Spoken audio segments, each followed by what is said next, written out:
Hello guys, आज शुक्रवार है और मैंने सुबह सुबह ब्लॉग स्टार्ट कर दिया है और बजा देख सकते हो। और हो बोलो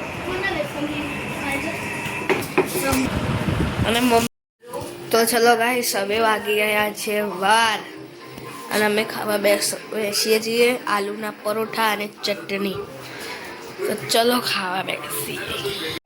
તો ગાઈસ હવે ખાઈ લીધું છે અને હવે ગઈએ છીએ ઊંઘવા। શું આવ્યું?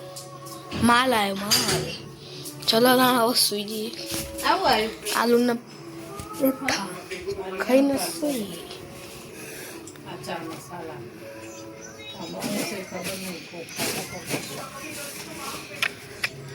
શું આવ્યું મમ્મી? હેળો ઊંઘવા।